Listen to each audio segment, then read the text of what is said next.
Once revered as a genius entrepreneur, Gabriel Ford watched his empire crumble in mere days. The apartment, small and shabby, was a far cry from the penthouses and luxury suites he'd once called home. The cracked windows, the creaky floors, the faint smell of grease wafting up from the diner below, it all felt like a cruel joke, a reminder of everything he had lost. He had been a kingpin, the founder of one of the most innovative tech startups in Silicon Valley. He'd shaped industries, built networks, and collected accolades. But those days felt like they belonged to someone else now, someone he didn't recognize. How did it all go wrong? A sharp knock at the door broke his reverie. Gabriel hesitated for a moment. No one came to visit him here. He opened the door cautiously, his pulse quickening, only to find a familiar face standing there. It was Nova, his former chief of operations. Her expression was unreadable, a combination of concern and disappointment. She was dressed sharply as always, but there was no sign of the confident, sharp-tongued woman he had once known. She looked tired, worn out. It was clear she had seen her own share of the fall from grace. "Can I come in?" she asked, her voice soft. Gabriel stepped aside, letting her into the cramped apartment. She immediately took a seat at the small table, glancing around with an air of discomfort. "You shouldn't be here," he muttered. "I'm a walking disaster." Nova's lips pressed into a thin line, but she didn't respond to his self-deprecation. Instead, she reached into her bag and pulled out a manila envelope, placing it on the table between them. Gabriel frowned. "What's this?" he asked, staring at the envelope. "Something you need to see."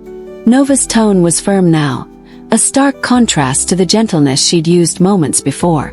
Gabriel slowly opened the envelope, revealing a stack of documents. As he flipped through them, his eyes widened in disbelief. It was a dossier, an investigation. The kind of thing that usually led to explosive headlines and courtroom drama. But it wasn't just a collection of financial records. It was a detailed account of Gabriel's company, his rise, his fall, and the parts of the story he had been too blind or too proud to acknowledge. "Whistleblower?" Gabriel asked, his voice barely above a whisper. Nova nodded. "Someone's been digging deep. And not just for fraud. They're asking questions about you, about your decisions, about the choices you made and didn't make. They're calling it corporate negligence. But you and I both know it wasn't just that, right? You were too busy chasing the next big thing to see what was right in front of you." Gabriel leaned back in his chair, his mind reeling. The whirlwind of his empire's collapse had been dizzying enough, but this new revelation was a punch to the gut. "Is this going to ruin me?" he asked, already knowing the answer. Nova paused, her gaze softening. "I don't know, but there's something else. Something I didn't want to say before, but I think you need to hear it now." Gabriel's stomach tightened. "What?" "I've seen this happen before. It's not the first time a genius has fallen. But what happens next is up to you. You have a choice, Gabriel. You can hide from this, keep spiraling, or you can take responsibility. It's not too late to change the story." Gabriel stared at her for a long moment, the weight of her words sinking in. He had always thought he was above the consequences, that his brilliance would carry him through. But now, with everything crumbling around him, he couldn't escape the truth. I don't know if I have it in me to fix this," he admitted. Nova gave him a small, almost imperceptible smile. "That's what everyone says at first. But you'll figure it out. You're not the first person to fall from grace, Gabriel. And you won't be the last." She stood up, placing a hand on his shoulder before turning to leave. "If you want to do something meaningful again, you'll find a way. But first, you have to face what you've done." With that, she was gone, leaving Gabriel alone with the weight of his decisions and the long road ahead. Gabriel sat in the silence that followed Nova's departure, the faint hum of the city outside feeling like an echo of the chaos in his mind. He stared at the documents scattered across the table, pages that held his past decisions, his mistakes, and the weight of everything he'd built. He had once believed he was untouchable, a visionary who could do no wrong. Now, every word on those pages felt like a heavy hand pushing him down, drowning him in his own downfall. But Nova's words echoed in his ears. You can take responsibility. You can change the story. Was it possible to rewrite his narrative? Could he really emerge from this wreckage and find redemption? He ran a hand through his disheveled hair, sighing deeply. His phone buzzed on the table, pulling him from his thoughts. He hesitated before glancing at the screen. It was an email from one of the few people left who hadn't abandoned him. Simon, his old financial advisor. Gabriel, I know things look bad, but I think there's a way forward. We need to meet. Don't make any rash decisions. Let's talk. The words felt like a lifeline in the middle of an ocean. Maybe Simon was the last person who could help him navigate the storm. But was he even worth saving? Gabriel had often relied on others to chart the course, to make the decisions. Now, faced with the wreckage of his empire, he was left to wonder if he could trust anyone or anything again. Simon arrived a few minutes later, looking exactly the same as he always had: sharp suit, immaculate hair.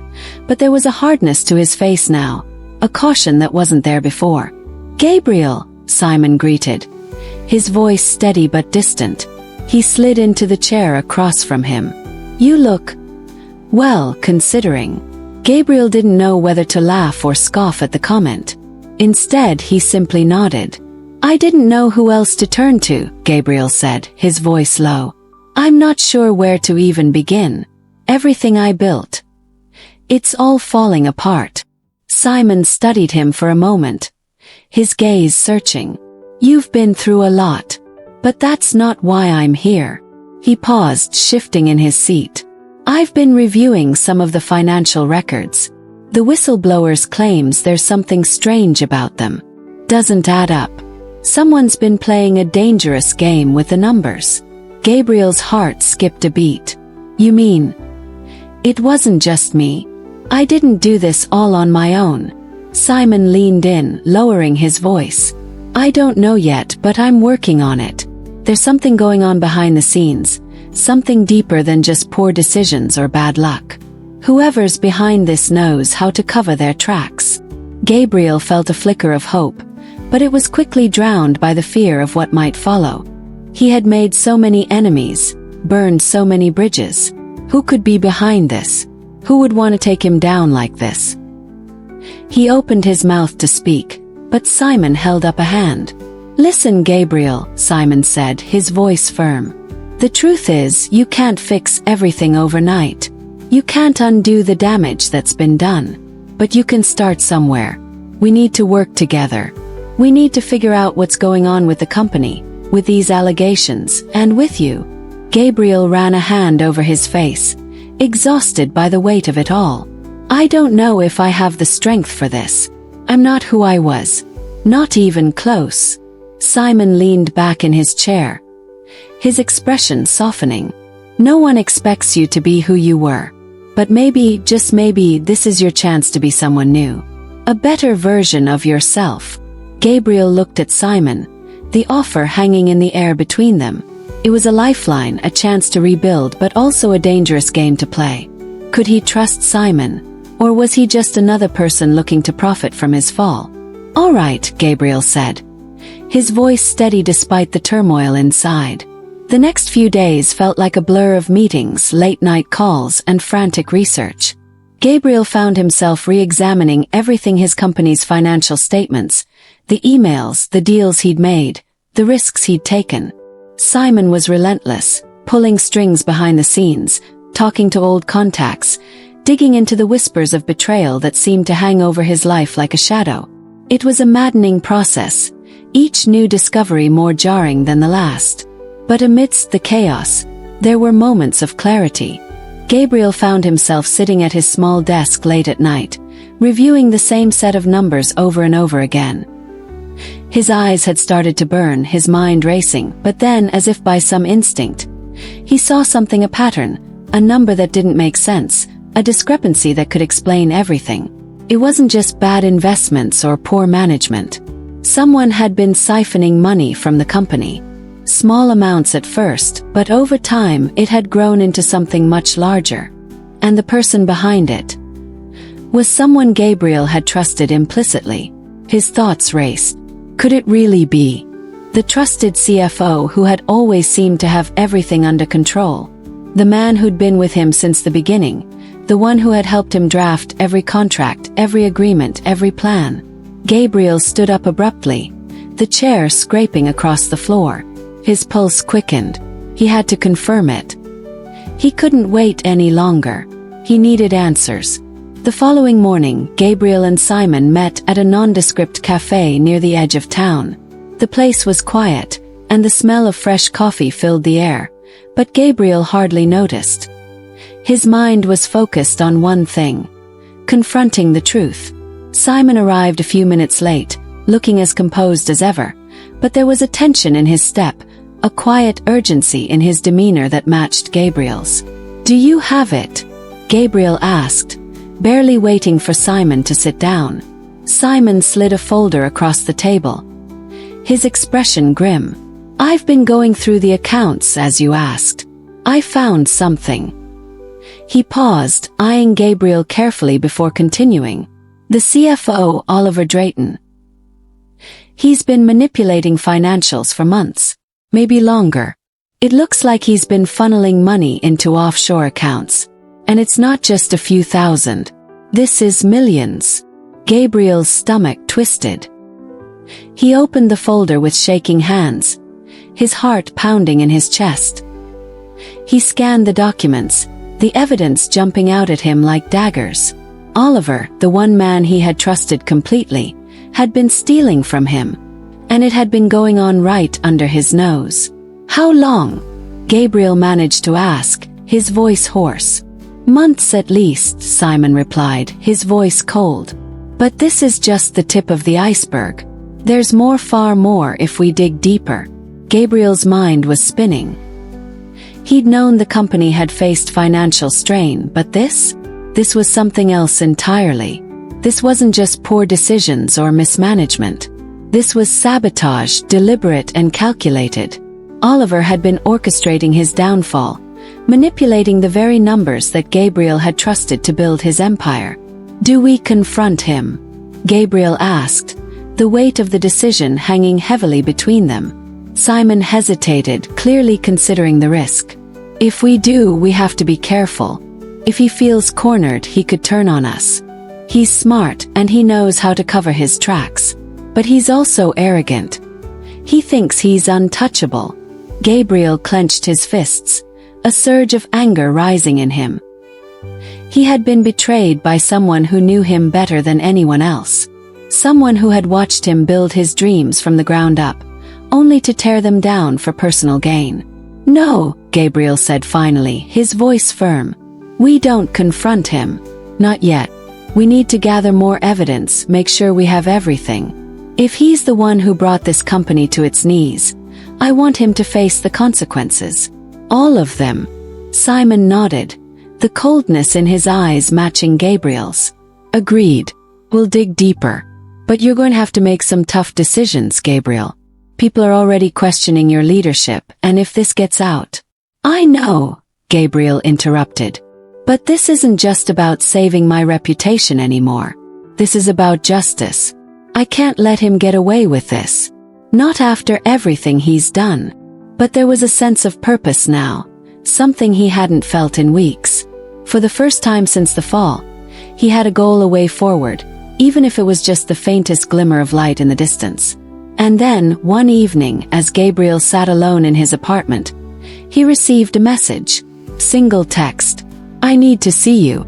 It's urgent." Oh, it was from Oliver. Days bled into weeks, and weeks into months. Gabriel found himself looking forward to his mornings at the diner, not just for the coffee, but for the warmth Lena radiated. Her presence was like a steady flame in a world that often felt too cold. There was something effortlessly magnetic about her, something that pulled him in even when his pride told him to pull away.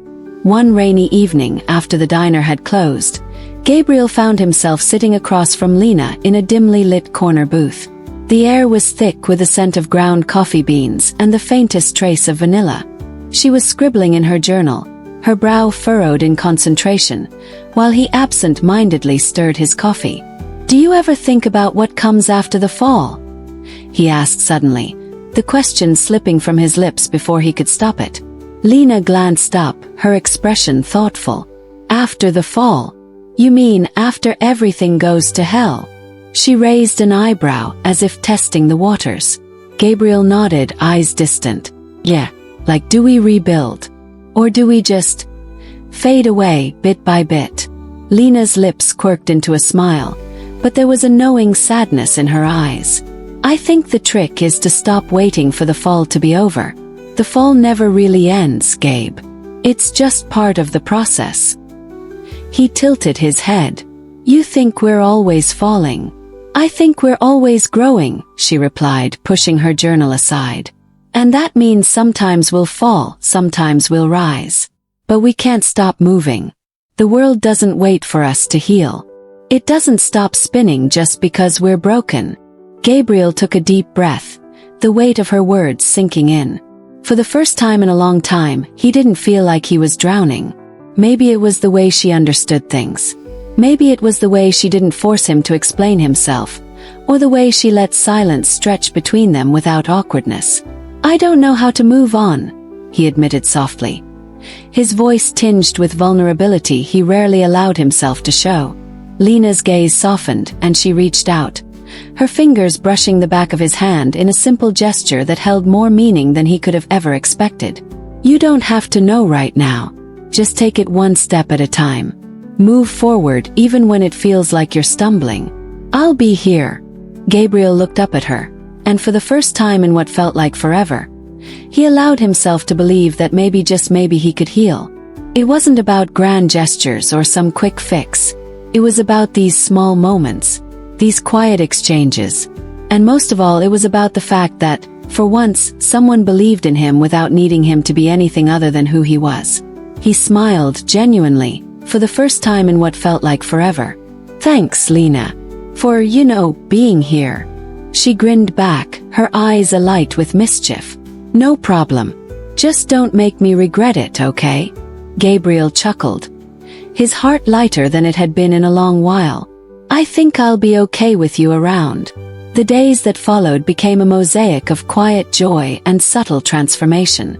Gabriel began writing again, not for a publisher, not to rebuild his name, but because Lena had nudged that dormant part of him awake. Sometimes he'd scribble lines on napkins while she refilled someone's coffee.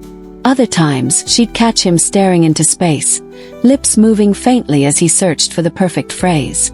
Lena would smirk and toss a pen at him. "Write it down before it disappears," she'd say. They became a familiar sight in the neighborhood, the quiet writer and the sharp-witted barista, walking side by side through tree-lined streets at dusk. They'd talk about everything Play-Doh and punk rock, heartbreak, and why cats seem to think they own the world. Gabriel found himself laughing more, worrying less. The cracks inside him were still there, but light was finally filtering through. One night, as autumn rolled in and leaves began to litter the sidewalks in fiery bursts of orange and gold, Gabriel took Lena to the old bookstore tucked behind the laundromat. It was the kind of place that smelled like dust and time, where the floors creaked and every shelf had stories more worn than the pages they held. "This place," he began, hesitating. "This was where I used to come when I needed to feel like I mattered. Before everything fell apart." Lena wandered slowly down one aisle, trailing her fingers along the spines. "And now. He watched her as she turned to him, backlit by a dusty beam of afternoon light. "Now I think I matter even without the bylines." She smiled, not the soft one she usually wore, but something brighter, fiercer. "You always did. You just forgot." He took a breath, stepped closer. "You reminded me." There was a pause, brief but charged. Lena looked up at him, her voice suddenly gentler. "So what now, Gabriel?" He didn't need to think about it. "Now, try. Keep showing up. For myself. For the people who didn't walk away when things got hard." He paused, searching her face. "For you." She didn't say anything right away, just reached out and tucked a strand of hair behind his ear, a small, grounding gesture. Good, she whispered. Because I'm not going anywhere. And in that quiet bookstore, surrounded by forgotten stories and second chances, Gabriel realized that healing wasn't about erasing the past. It was about choosing to stay open anyway, choosing to believe, even when you've fallen apart, especially then. Lena smiled through tears, the flickering candlelight dancing in her eyes. You never had nothing, she whispered. You just didn't know what mattered yet. From that moment on, something shifted in Gabriel. The weight of proving himself to the world fell away. He woke up each morning with purpose, not driven by profit margins or prestige, but by the quiet power of community and connection. He and Lena turned their modest apartment into a little hub of hope. People would stop by not just for advice but for warmth, for coffee, for stories. Gabriel found joy in listening as much as in planning, learning that a spreadsheet couldn't always capture a person's dream, but a shared laugh often could. One day, a young woman named Priya came in. She had a dream of opening a bookstore that doubled as a safe space for teens in her neighborhood. She had no business plan, just passion and a box full of second-hand books. A year ago, Gabriel might have dismissed it as unrealistic, but now he leaned in. We'll make it happen, he said, pulling out a notepad. Lena baked muffins while they worked late into the night, the scent of cinnamon filling the room. Gabriel saw pieces of himself in every person who walked through their door, lost, hopeful, trying. And one evening, standing beneath an awning outside Priya's newly opened bookstore as the rain poured down, Gabriel looked up at the sky, then over at Lena and whispered, "This is it, isn't it? This is success." It wasn't long before their quiet mission began to ripple outward. Priya's bookstore became a gathering place, not just for teens, but for the whole neighborhood. Open mic nights, book clubs, resume workshops, things Gabriel never thought he'd care about became his favorite parts of the week. Soon, other small business owners approached him not just for advice, but to collaborate. A local farmer wanted to start a weekend market. A single mom dreamed of a food truck that served recipes passed down from her grandmother. Gabriel helped them all, never charging more than they could afford. Sometimes he just asked for coffee and conversation. But of course, not all stories run smooth. One day, Gabriel got a letter, an offer from a national consultancy firm. They'd heard of his grassroots work and wanted him to lead a community-focused initiative. The salary had more zeros than he'd seen in years. Lena found him staring at the letter, silent. "You thinking about going back?" she asked gently, not accusing, just curious. He looked up. "I don't know. It's validation, I guess. That I matter. That all of this matters." Lena sat beside him. "You do matter. And so does this. But that letter, it's just noise. The real validation is in the people whose lives you've touched." He nodded, unsure. That night he didn't sleep. Instead, he walked to Priya's bookstore and sat outside, watching the lights flicker through the window. Photos of local kids lined the walls inside, smiling, laughing, dreaming. All because someone believed in them. He tore the letter in half right there on the curb. The next morning, Gabriel and Lena drafted a new plan. They decided to start a non-profit, the Little Giant Project, a support network for local dreamers and doers, funded by donations, grants, and kindness. No suits, no boardrooms, just real people helping each other. It wasn't glamorous. There were setbacks, sleepless nights, and months when the money barely stretched. But Gabriel had never felt richer. And every time doubt crept in, he'd hold Lena's hand and remember her words in the candlelight. You just didn't know what mattered yet. The non-profit grew slower than they'd hoped, but deeper than they'd dreamed. Word spread, not with fanfare, but with sincerity, shop to shop, family to family, soul to soul. One day, a kid named Micah walked in. 16, quiet, hoodie pulled over his head. He stood in the doorway for a long time, half in, half out. Lena was the first to speak. You looking for something, or just trying to stay out of the rain? Micah shrugged. I dunno. I heard there's people here who help. Gabriel smiled, motioning to the couch. You heard right. Micah said nothing for almost 10 minutes. I want to make music. But I don't got anything. Lena brought him tea. Gabriel leaned in. You got a voice. Micah nodded. Then you've got everything. They found him an old laptop. Gabriel called in a favor and got him access to a community studio. Over the next few months, Micah returned again and again, confidence blooming with each beat he built. He recorded his first song in a corner of Priya's bookstore, surrounded by the scent of ink and dusty dreams. When Micah dropped his first track online, he called it Rainproof. The cover was a photo of the bookstore's awning. The lyrics, "Thank you," wrapped in rhythm. And just like that, a ripple became a wave. More kids came. Artists, writers, builders, dreamers. Lena started hosting dream dinners, once-a-month potlucks where everyone shared food and one impossible idea they were daring to chase. Gabriel took notes like blueprints. One evening, after a long day of meetings and mentoring, Gabriel returned home to find a small envelope on the table. It was a letter from Micah. "You told me I had everything. You were wrong. I didn't. But now I do. Because of you and Lena, I found more than music. I found worth." Gabriel sat down, overcome. Lena came over, sat beside him, resting her head on his shoulder. They didn't speak. They didn't need to. The silence said it all.